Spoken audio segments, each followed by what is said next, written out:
آپ کے اسسمنٹ کے مطابق غیر معمولی یہ اقدام تھا؟ 23 کو پہلے ڈیٹ اناؤنس ہوئی،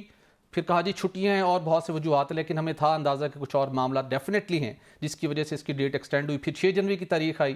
اب اس کے اوپر بھی نہیں سنایا جا رہا۔ ڈیفینیٹلی جب مذاکراتی عمل ہوتا ہے تو بیک گراؤنڈ جو چیزیں نہیں بجائی جاتی ہیں، کہیں نہ کہیں کچھ کانفیڈنس بلڈنگ میجرز لیے جا رہے ہوتے ہیں۔ یہ معاملہ واقعی اس سی بی ایم کی وجہ سے کچھ ڈیلے ہو رہا ہے، یا فیصلے کو اس طرح مضبوط طریقے سے لکھ لیں کہ اپیل میں جائے تو وہاں پر یہ ٹرن ڈاؤن نہ ہو، یا ہائی کورٹ کی جو کمپوزیشن ہونی ہے وہ مکمل طور پر ہو سکتی ہے، یا جو مذاکرات کے اندر کچھ ایسی شخصیات کا نام لیا جا رہا ہے جس کے اندر بشرا بی بی انٹیریئر منسٹر اور سی ایم کے پی کے بھی اپنا رول پلے کر رہے ہیں، یا وہ ایک فیکٹر ہو سکتا ہے کہ نہیں فی الوقت اس کو معاملے کو تھوڑا سلو کریں؟ آپ نے جو بھی بات کی اور انہوں نے بھی آپ کے کورٹ رپورٹر صاحب نے بھی کہا کہ شاید فیصلے کو مضبوط کیا جا رہا ہے کہ اس طرح کا لکھا جائے کہ جناب کے بعد میں ہائی کورٹ سے یہ ٹرن ڈاؤن نہ ہو جائے، اسٹرائک ڈاؤن نہ ہو جائے، جو آپ نے بات کی، تو لہٰذا تمام پہلو جو ہیں ان کو ایڈریس کیا جا رہا ہے۔ اس کا مطلب تو ایک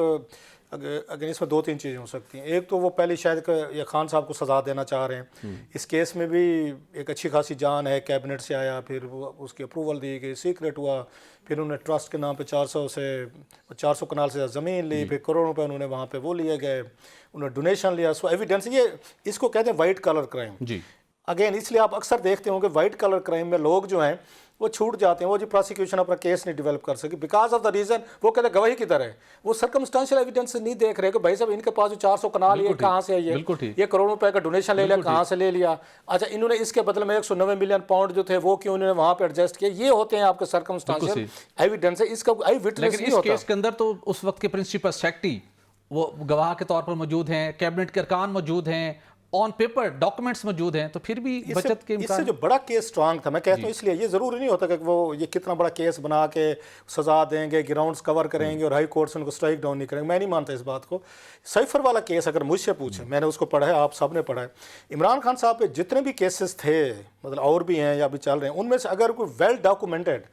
کوئی اس میں کیس تھا اور جس پہ ان کو سزا ہوئی تھی، جس کو ریورس نہیں ہو سکتا تھا، وہ سائفر تھا۔ اس کے بارے میں ہمیں کہتے ہیں کہ وہ فیصلہ جلدی میں لکھا گیا، نہ اس جج صاحب کو میں نہیں جانتا، میں نے ان کو پڑھا، فیصلہ پڑھا ہے، انہوں نے بڑی ڈیٹیل سے لکھا، ایک ایک چیز کور، اس میں 4 فیڈرل سیکرٹری خان صاحب کے خلاف ایک گواہ تھے، 4، اس میں اعظم خان صاحب تھے جو پرنسپل سیکرٹری تھے، اسد مجید صاحب تھے جن کے بارے میں کہا جا رہا تھا کہ انہوں نے وہ کیا تھا، وہ لیٹر لکھا تھا، اس کے بعد جو فارن سیکرٹری تھے یہاں پہ انہوں نے لکھا تھا، ایک اور صاحب بھی تھے، مجھے ان کا نام بھول رہا ہے، یہ چاروں لوگ جو ہیں انہوں نے وہاں پہ ایویڈنسز دیا تھا کہ جناب خان صاحب نے سائفر جو ہے کاپی بھی گم ہو گئی ہے، اس کو پولیٹیکلی طور پر پلے بھی کیا تھا، ہمیں نقصان بھی اور تعلقات بھی خراب ہوئے، ان 4 فیڈرل سیکرٹری کی گواہی کے بعد ان کو سزا ہوئی تھی، اسی کو ہی ہائی کورٹ نے اس کو ٹرن ڈاؤن کر کے اس کو فارغ کر دیا۔